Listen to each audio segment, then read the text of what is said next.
great satisfaction and a feeling of relief for the family. Yeah, I'm glad I'm home. Yeah. I'm never going back there again. Thank you. Escuchaban al presidente Biden y a un liberado hablando de uno de los mayores canjes de prisioneros desde la Guerra Fría. 3 ciudadanos americanos injustamente detenidos y un titular de Green Card que fueron retenidos como rehenes en Rusia ya están libres.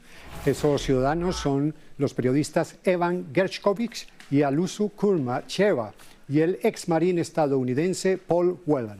Vladimir Kara-Murza es titular de la Tarjeta Verde y un político de la oposición rusa.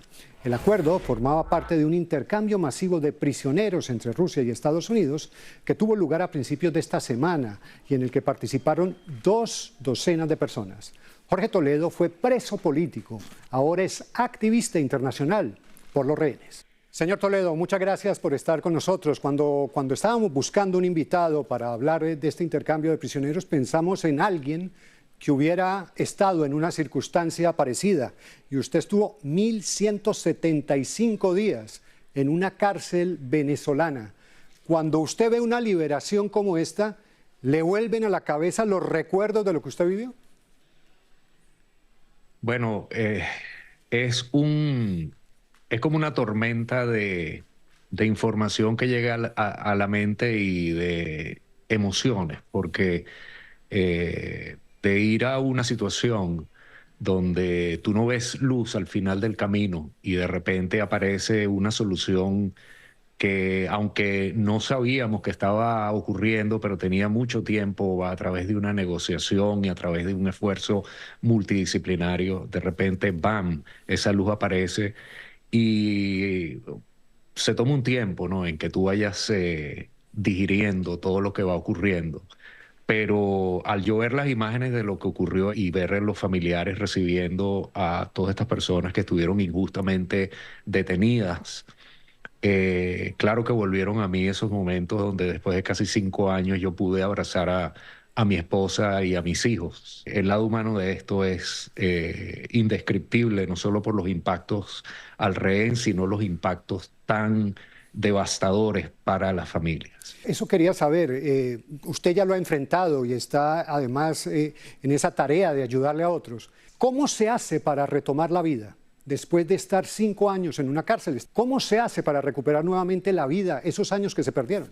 Yo creo que ahí todo nace en la persona, en el individuo, porque tú lo puedes asumir de 2 maneras, para hablarlo de una manera muy general. Una es que me quitaron algo, me quitaron años de mi vida y tengo que buscar volver atrás a donde estaba.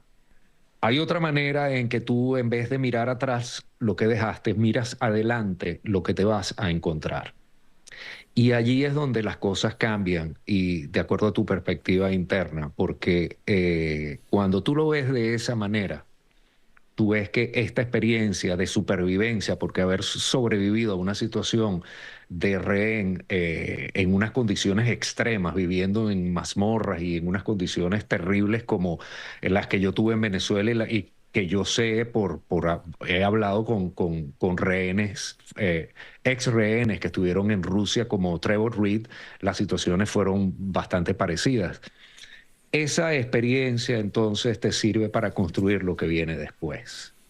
Porque detrás de la adversidad tú puedes extraer valor o puedes extraer destrucción. Es tu decisión personal. Claro, hay un momento que yo me imagino debe ser muy difícil. En estas negociaciones que se acaban de dar son negociaciones de años. En el caso de ustedes también. Y yo creo que en esos momentos muy posiblemente ustedes sintieron que estaban cerca en algún momento de ser liberados. Si llegaba la frustración, ¿usted en algún momento temió que iba a quedarse para siempre en esa cárcel venezolana? Bueno, por supuesto, ese es uno de los casos y ese es el caso base, porque al igual que estas personas que fueron liberadas de Rusia, ellos fueron a un juicio y fueron sentenciados sin ningún tipo de evidencia. A mí me pasó lo mismo y fui sentenciado sin ningún tipo de evidencia y allí es en ese momento donde tú ves, no hay no hay salida, pues. Yo creo que de aquí voy a salir, o salgo muerto, o no sé, salgo con destruido de salud, o cuando termine mi sentencia. Esta unión de países es una cuestión importantísima, porque por primera vez se unieron varios países para hacer un approach para hacer la liberación de nacionales múltiples de varias nacionalidades. Sí. Esto no había ocurrido antes. Entonces, esto es una respuesta global a un problema global. Y por último, no puedo despedirlo sin preguntarle por Venezuela. ¿Cómo está viendo la situación? ¿Qué tan esperanzado está? ¿Qué piensa de lo que está sucediendo en este momento? El tema que estamos hablando de la toma de rehenes se ha convertido en una manera universal, que lo que estamos viendo en Venezuela es una práctica parecida, lo que la diferencia es que hay un régimen autoritario que está tomando de rehén a un país entero, que hay una diferencia abismal en los resultados de esas elecciones que no se puede tapar.